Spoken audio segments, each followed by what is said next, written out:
Steel Ball Run is the 7th part of the JoJo series, taking place after Part 6, Stone Ocean. This story is often labeled by fans as the very best of JoJo. This manga is also known for its fresh start at a new timeline, and serves as a jumping point for Araki's 2000s art style. Currently, JoJo's Bizarre Adventure has received greater exposure with numerous manga and anime licensing. However, as of this edit date, Steel Ball Run isn't available through legal methods, but I'm certain that will change in the future. Please support the official release when possible. I haven't heard any criticisms for this specific JoJo part, but against most people's opinions, I actually dislike Part 7. I don't 100% believe Steel Ball Run is the best of Araki's writing, but there's some redeemable factors.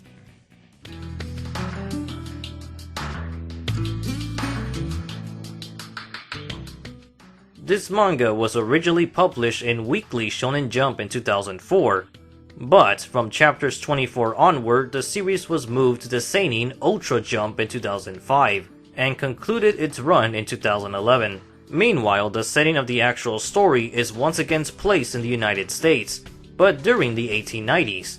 A certain race is being held known as the Steel Ball Run, and the winner will get a trophy, a lot of money, and be regarded as a hero of their home country. Johnny Joestar meets a mysterious man named Gyro Zeppeli, who carries steel balls. Johnny touches his balls and receives a shock that lifts him from his wheelchair. Gyro participates in the race, hoping to save the life of an innocent boy, and Johnny follows Gyro in hopes of recovering his ability to walk.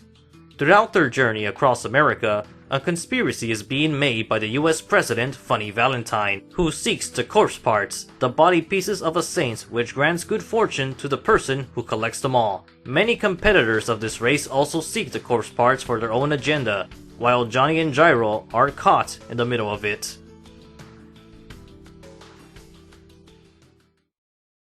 Part 7 has a couple of unique features, with the biggest being its western theme. So you'll see cowboys, horses, and a lot of guns. But some of you feel confused on the sudden revelation of certain names and the year it takes place. 1890? I thought Stone Ocean happened in 2011. Why did we go backwards? And if we're in the 1890s, where's Jonathan Joestar? Well, Jonathan's story ended in 1889. But that's not the point. Johnny is this story's version of Jonathan, and Gyro would be William Antonio Zeppeli. Following the apocalyptic events of Stone Ocean, Araki decided to use this as an opportunity to start things from scratch. There's a document flying around which gives Araki's feelings as an author who was wondering what to do next. With the finale of Stone Ocean, Araki reached the high pinnacle of stand abilities, adversaries, and finally creating a woman protagonist, which nearly caused a limit to his creativity, but Araki didn't want to stop writing JoJo. He struggled for new possibilities and chose to start anew from his roots. During the ending of Stone Ocean, the JoJo universe resetted as an alternate timeline, but Araki says he didn't completely erase the story's past adventures, nor want to hide his work. But Araki did want to rebrand JoJo with a new starting point for himself, longtime readers, and maybe for new fans. The point is, Araki knew the limitations of the story he made, so creating this alternate universe where canon and continuity can be changed without worry is a good idea. I also believe that parts 1 through 6 coexist with the current JoJo, something like parallel lines. So with that out of the way, it's time for me to mention the unique features of Steel Ball Run.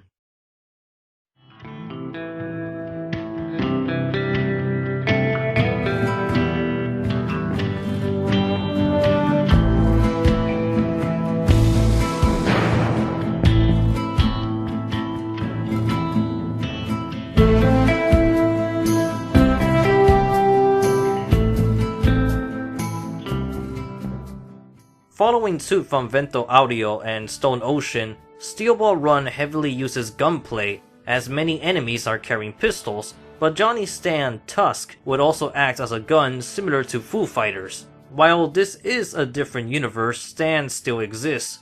Originally, the Boom Boom family would describe a stand user as a cursed man with a cursed ability, but the cowboy Mountain Tim would bring up the name Stand, and everyone else just starts using it. Visually, stands are now very robotic or appear as objects that rarely have a human form. Even the stand D4C, who resembles a person's shape, seems to have mechanical limbs as shown when it's seriously hurt. Despite what we've seen in Golden Wind and Stone Ocean, physical combat is taking a back seat, as most fights are done with either long-range weapons or throwing projectiles. The addition of horses adds a lot of chase sequences, but as a whole, Steel Ball Run is a series which action is based on the usual strategy, but often relies on weapons or stand abilities with long-distance fighting. As expected in any JoJo storyline, the art style does change, with the most drastic being Funny Valentine. In his first appearance, he's a short, fat man, but later chapters depict him as a tall man with a fit physique. In my past videos, some of my viewers might be curious on why do I use the term manly when describing the character designs in JoJo. Well, that's because JoJo was a manly anime. It was made in the 1980s, where other characters excelled in that visual flair. Over the years, Araki would depart from his idolization of Tetsuo Hara's art in Fist of the North Star in exchange for his own style. Masculinity was my initial interest in the JoJo series, as it did a good job in utilizing that art form, especially with parts 1, 2, 3, and the beginning of 4. So I dedicate time to talk about Araki's interpretation of the human body, just to compare and contrast his current style with previous works. Chapters 1 through 31 contained the same drawing abilities of parts 4, 5, and 6, meaning it had slim characters, but still carried some muscle, and most will have a diamond or kite-shaped nose. There's also facial expressions where characters would move their lips in a certain way, as if pointing like an arrow. I even found one panel where Diego looks like Jolene, emphasizing the reusage of the same art style of previous JoJo parts. I also managed to find a few panels where characters still had those crack-shaped shoulders as seen in Stone Ocean. But within Chapter 31, there's a few hints of change, such as this page with Gyro having a very detailed face, with the most distinguishing factor being his nose. That's a realistic nose! And by Chapter 32 onward, Araki would quickly change his character's facial features by having more shading, bigger lips, a defined jawline, and even nose jobs.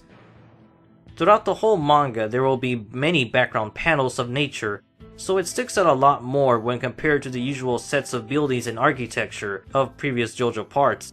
A lot of Steel Ball Run takes place outdoors under different weather conditions, so the passage of time is shown in great detail. This new drawing style would take the current form of Araki's talent, but there's a few flaws that came with this change. Sometimes certain characters will have the same facial expression, which is most noticeable in the volume covers or other colored works. Certain characters from previous parts will look a little odd when drawn in the current style. On a related note, characters will continue being bizarre through their fashionable clothes and hairstyles. While Araki has always been quirky, there's something about parts 7 and 8 which made numerous characters look very peculiar even when compared to his previous work. Some are clearly more bizarre than others, but it seems Araki wanted to express himself with different threads, and succeeds in doing so, which got carried over into JoJo Leon. But there is one odd little addition to the visuals of this manga. In previous parts such as Golden Wind, Araki would draw some characters in silhouette form, while in Stone Ocean he would make panels focusing on characters' eyes or hands. But in Steel Ball Run we have this whiteout. That's what I'm calling it. Every now and then there would be a whiteout of a character, but its intention confuses me.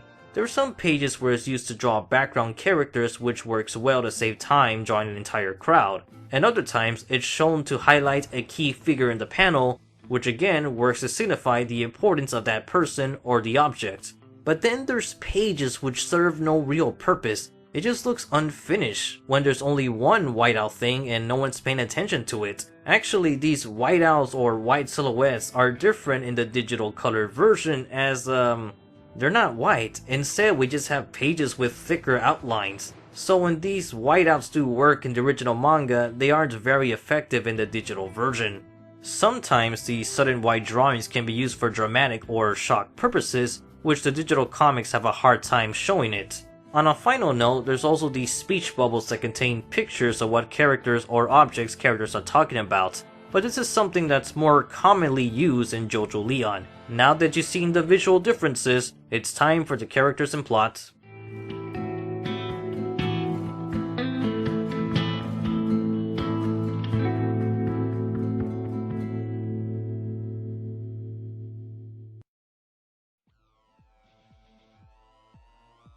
Steel Ball Run feels like two stories that got squished into one. What do I mean, two stories? There's the Shonen Jump Steel Ball Run, and the Ultra Jump Steel Ball Run. The entire manga is a total of 95 chapters, but 23 of them are filled with a lot of experimentation, resulting in some contradictions in later parts of the story, most evident with Mr. Steel. The change from Shonen Jump to Ultra Jump likely has something to do with these occurrences, for the Shonen chapters feel very different when analyzed with the ones from Ultra Jump. Easy examples are certain gags in the early chapters which inspire a different sense of humor when compared to the jokes Gyro tells Johnny. But a bigger key difference is the villain Funny Valentine and the corpse parts, who weren't introduced till chapter 25, so the characters of this series originally had a different motivation. Coincidentally, chapter 24 was the first Ultra Jump chapter, which gave a more detailed explanation to Gyro's mission of saving a boy. And the following chapter 25 also introduced the series' main villain and key item for the plot. Assuming these release dates are accurate, Steel Ball Run had a brief hiatus of around 4 to 5 months before resuming publication. So within that time, I assume Araki thought of a bunch of new ideas, hence the sudden changes. Chapters 1 through 11 serve as the introduction to this world and its cast, but it gives the impression that certain individuals would be important main characters, but they're not. I'm referring to Sandman, Pocoloco, and Mountain Tim. The characters that become important will be introduced in the style of Iggy, meaning new people would appear in later parts of the story, such as Hot Pants and Wekapipo. Meanwhile, Diego Brando and Lucy Steele would become more relevant characters, while the other guys from the beginning of the story turn irrelevant. Sandman is actually the very first character we meet in chapter 1, who shares his goal of wanting to win the race for its prize money that could be used to buy his native's land away from the white man. He's also the first person who displays a stand ability, which happens to use sand, like his name, Sandman. When the series heads to Ultra Jump, Sandman still has the same motive, but his name and stand were completely changed to Soundman, and fighting using sounds. To make matters worse, he's only important for a single fight, and we never see him again, so his storyline of wanting to save his family is left unresolved. Pocoloco is another character who's meant for comic relief, I guess. Despite having a few chapters dedicated to him at the start of the race, Pocoloco becomes needless to the story. It just makes me feel like my time was wasted in reading this build-up. But an individual I expected a lot from was the cowboy Mountain Tim. In the first major incident of Steel Ball Run, some competitors were found murdered, and Mr. Steel enlists the help of Mountain Tim, who makes a big entrance and even gives the reader crucial information of the Devil's Palm, which creates this universe lore of stand abilities. Tim teams up with Gyro and Johnny in a fight against the Boom Boom family, but one more fight later, gets taken out of the race. Then he makes a grand return in the Ultra Jump chapters, and we never see him again. I'm sure you're reading between the lines, but a lot of characters just show up to give their sad background and then we never see them again, leaving their hopes and dreams incomplete. Mountain Tim seemed interesting, but I don't like that Araki kinda made him into a pedophile.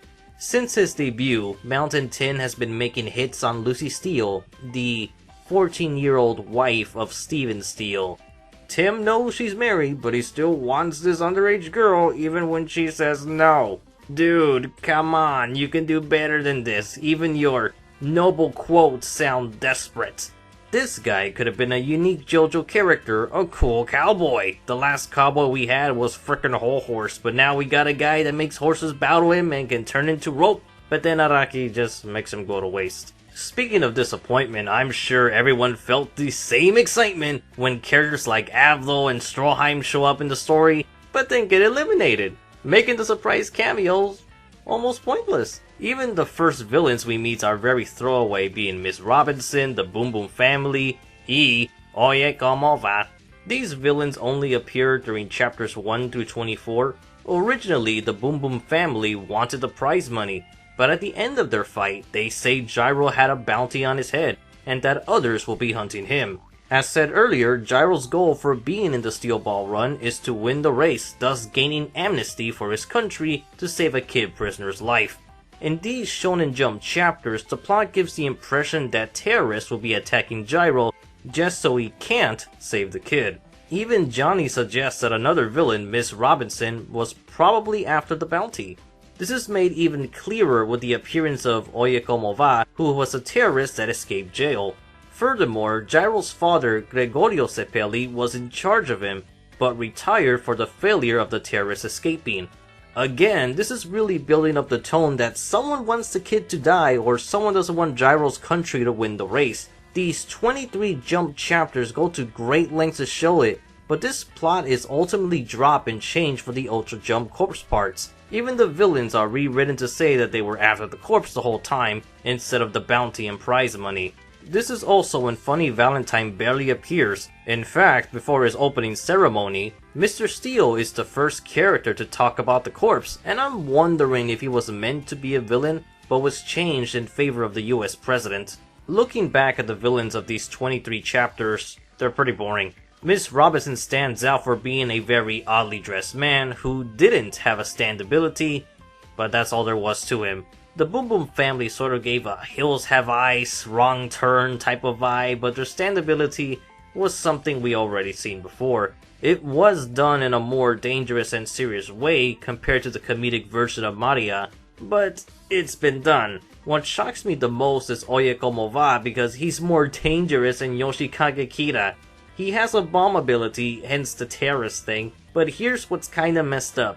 He only gained his stand 4 days ago, and already became a more threatening version of Killer Queen because this guy can have multiple bombs at once, and he gets beaten in 3 chapters.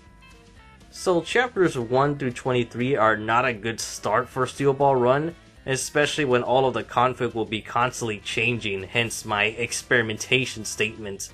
It seems Araki was struggling what to make the story about since the very beginning. Further proof of his indecisiveness occurs in Gyro's fight with Oyekomova, as his foot is clearly blown off with the digital scans making it even more obvious, but after the fight he has his foot back. His foot reappearing also happens to be chapter 24, the first of the Ultra Jump publication. Meanwhile, Johnny Joestar suffers from changes of his past family history. These differences are done for the better of his character, but putting up with him in the beginning was a real drag. In chapter 3, Johnny gives his past, which doesn't flow well with the later revelation in chapter 42. Johnny introduces himself as Johnny Joe Kid Joestar, but the other one says his real name was Jonathan Joestar. In the first story, we're supposed to feel sorry for JoJo since he can't walk, but I don't feel sympathy for him.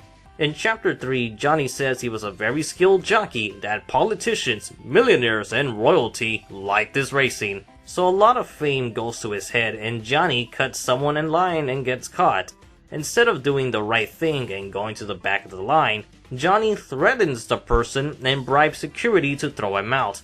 The guy quickly comes back and shoots Johnny, resulting in him in waking up in a crappy hospital, crying, pissing himself, has his blood stolen, and like an Ashita no Joe, gets the 30 stick, and his dad never visits him, and he can't feel his legs. After reading this, I felt Araki was trying too hard to make things as unfortunate as possible, so people could feel sorry for Johnny, but he's unlikable. Sure, he didn't deserve a gunshot, but he was being a rich snob that I can't relate to him.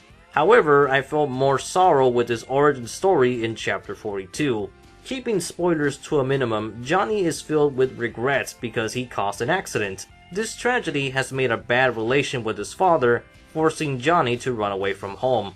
According to the father, JoJo's career as a jockey was inferior to a certain someone, but when Johnny had a little bit of success, he still gets shot. Chapter 42 doesn't elaborate if the reasons for his shooting are the same or entirely different. What I'm trying to get at here is chapters 24 to 95 feels like a retcon to the content featured in chapters 1 through 23. Now you see what I mean with 2 stories being meshed together, and because of this, the beginning of part 7 kinda sucks. The Jump chapters have introduced these characters, but when it switches to Ultra Jump, the characters change entirely.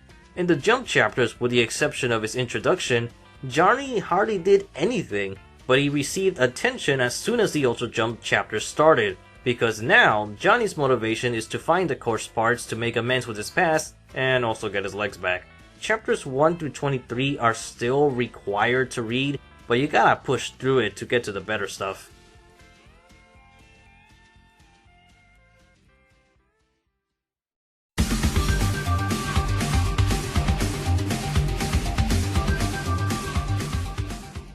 The main characters of Steel Ball Run are a total of 4: Gyro, Johnny, Valentine, and Lucy. And if you want to include the same corpse as a 5th character, be my guest. But what about Hot Pants, Wekapipo, and Diego? Aren't they main characters? I'm sure from outside appearances, Diego would seem very crucial, but he, along with the other 2, didn't need to be here.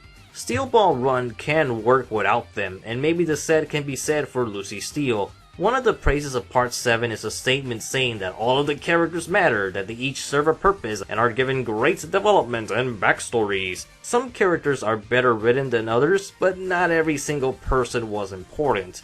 I did say Steel Ball Run felt like 2 stories squished together, but I didn't refer just to the separation of the Shonen Jump and Ultra Jump chapters.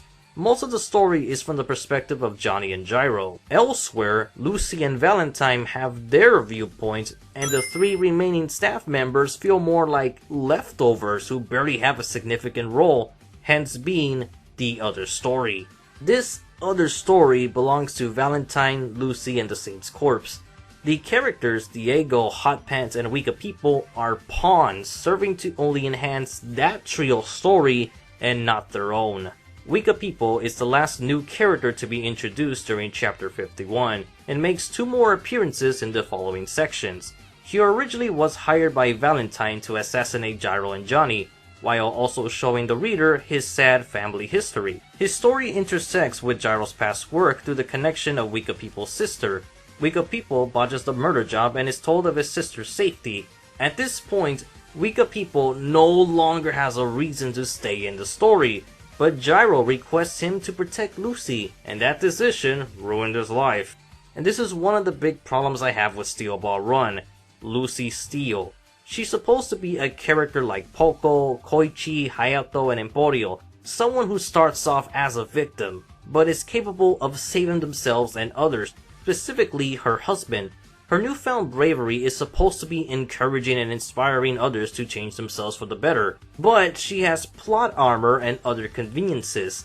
Her pawns, Mountain Tim, Hot Pants, Wekapipo, and most importantly, the Saint's Corpse, each one of these people are only here to protect her, mere tools for the Virgin Mary. Their lives, their problems, their dreams are insignificant to the saint, you know who. And here's the thing with the corpse choosing Lucy as this Mary figure, which means she was going to be safe regardless of what happens. It was fated. This is proven way back with her encounter with Blackmore, and again when she tried to escape from Valentine. In the middle of all of Lucy's events, we get a boring story. Miss Valentine is the first woman to be married to a villain. This was a unique opportunity to demonstrate a new idea of a villainous couple, but like Mountain Tim, she only served to be used by Lucy. These chapters are supposed to be the horror staple of JoJo's, seeing a powerless girl without a stand confront stand users at their home turf,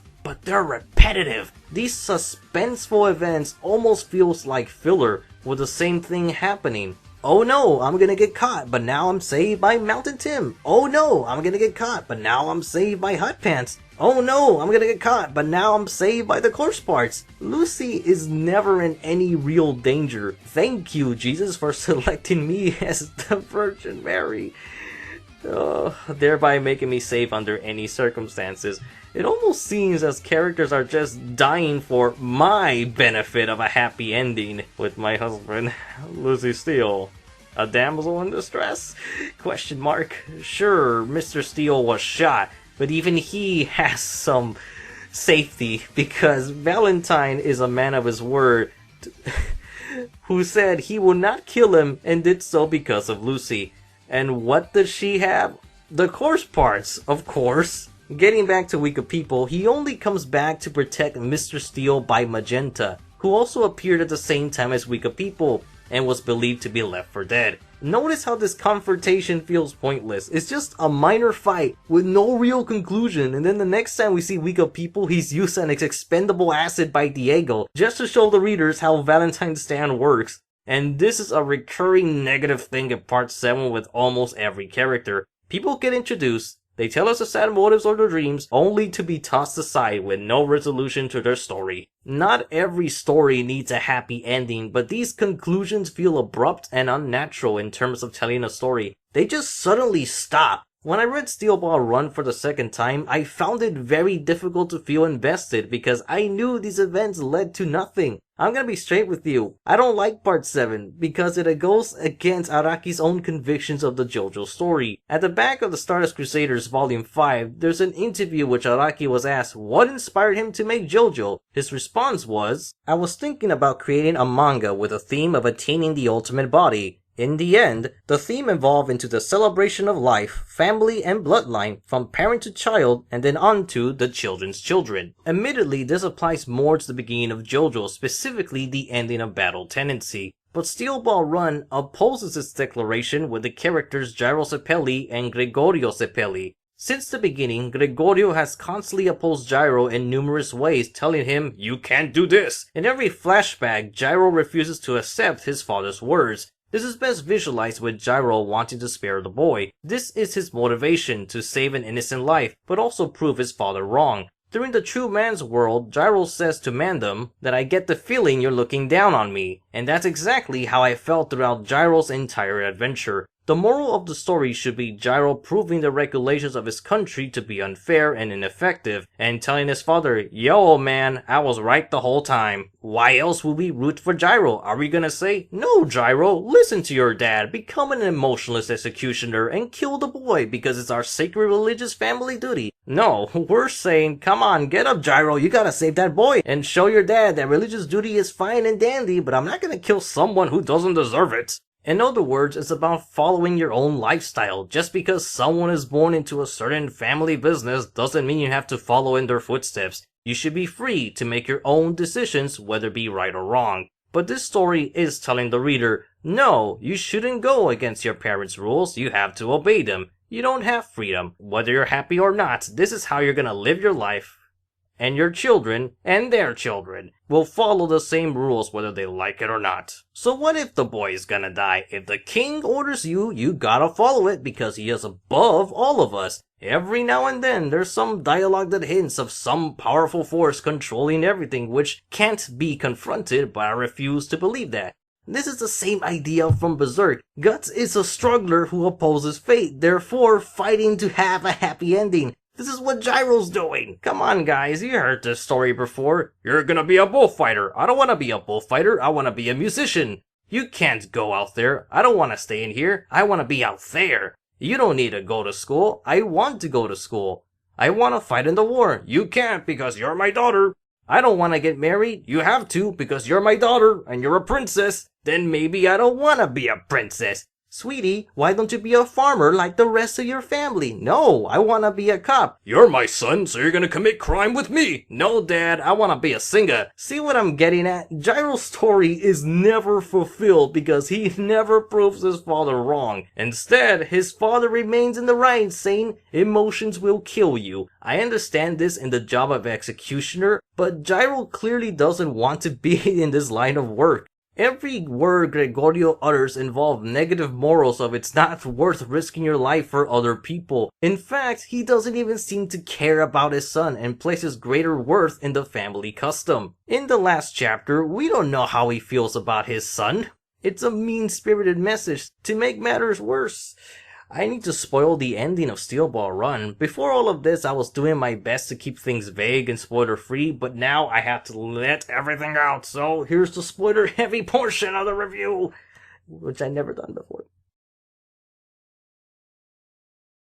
One of the greatest complaints I had with JoJo ever since Part 3 is the overabundance of villains that are mostly shown as a threatening individual, but very quickly turn into a spineless coward. There have been exceptions who stood their ground, mostly being the villains of Part 2 and 5. I think the same can be said for the enemies of Part 7, but some are cheap characters, just loyal henchmen with some characteristics and whimsical details that are quickly forgotten. There's a total of 20 antagonists in Steel Ball Run, and 7 of them were already mentioned in chapters 1 through 23. With the new direction in Ultra Jump, some villains do move the story forward or causes our lead characters to grow in either wisdom or power, but any other hazard could have done the job. Let's take the first enemy of Ultra Jump being Pork Pie Hat Kid, some quirky little dude that likes drinking pens, but he caused Johnny to awaken his stand, so he must be important. Or how about Disico? Remember him? That one guy that showed up that got taken out was just a minor annoyance to Gyro?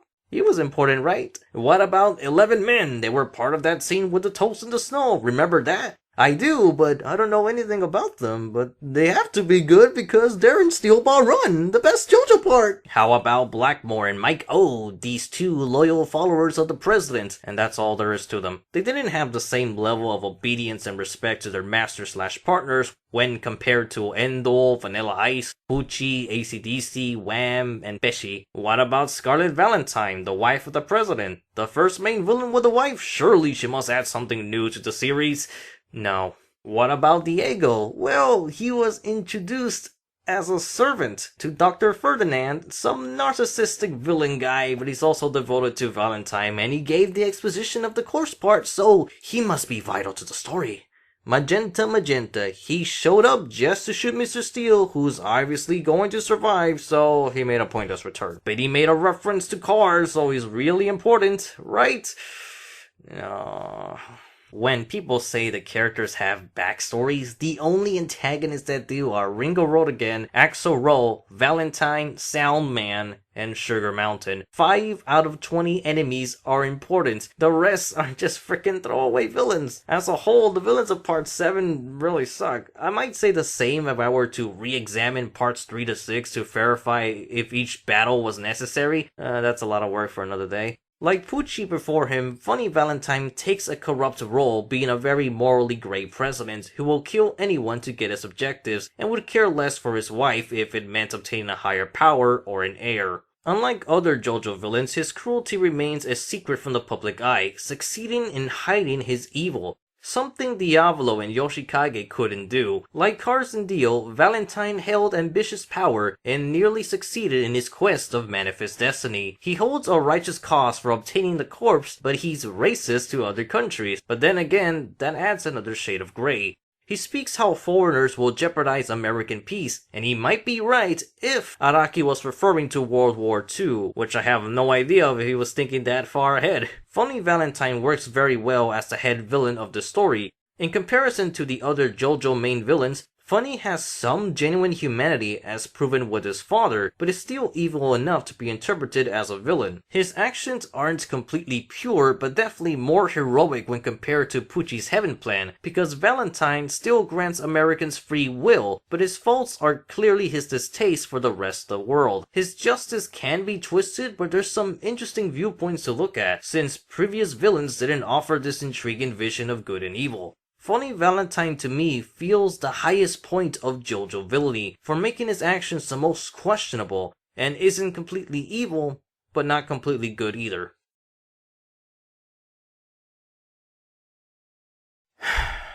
I feel Steel Ball Run has gotten lots of confused admiration because I can't find it in my heart to call it the best JoJo part, especially with the ending.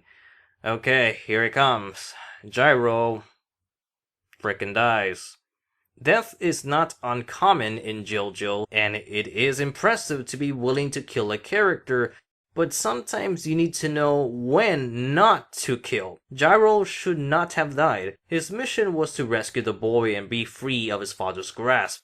He didn't succeed in either things. Even at the end, when Johnny was to bury Gyro in his homeland, as to spit on his grave, the whole monarchy falls apart, and the final nail at the coffin, the boy is set free, only to die of bad health. Gyro's sacrifice was for nothing. Sure, he did save Johnny's life, but I still feel Gyro should have lived. It's a really good thing seeing Johnny having to face his father and brother, especially with the Civil War stand, and having their differences resolved, But twice in the journey, Johnny was going to abandon Gyro, being Pork Pie Hat and 11 men. There was hesitation, but I'm certain Gyro wouldn't waver to rescue Johnny, hence why he prefers to use the steel balls for medical purposes rather than execution. Gyro is a character who can be a bit of a jerk, but he'd rather give up his own life than kill someone else. Oh my god, I just realized, Gyro is Toki.